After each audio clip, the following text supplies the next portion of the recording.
இந்த முறை நடந்தது மொத்தமாவே மக்களை வந்து ஒரு ஃபேக் நரேட்டிவ்ஸ் செட் பண்ணி திமுக தான் காரணம், திமுக தான் எல்லாத்துக்கும் அப்படின்னு பொய்களை மட்டுமே சொல்லி, இதை தாண்டி நிறைய விஷயங்கள் பின்னாடி சொல்றாங்க.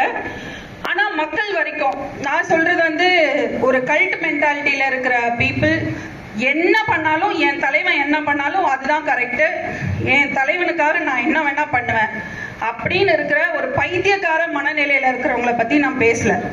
ஏன்னா நீங்க அவங்க கிட்ட போய் எதுவுமே பேச முடியாது, எதுவுமே சொல்லவும் முடியாது. நான் சொல்றது மாற்றம் வேணும். 2 திராவிட கட்சிகளுமே எங்களுக்கு வேணாம், நாங்க மாற்றத்துக்காக ஓட்டு போடுறோம். அவர் புதுசா வந்திருக்காரு, அவர் செய்யட்டுமே, ஒரு வாய்ப்பு கொடுத்து பார்ப்போமே. நான் போடுற ஒரு ஓட்டுல அவங்க ஜெயிச்சிருவாங்கன்னு நான் நினைக்கவே இல்லை. இது எல்லாமே நம்ம இந்த எலெக்ஷனுக்கு அப்புறம் கேட்ட விஷயங்கள்.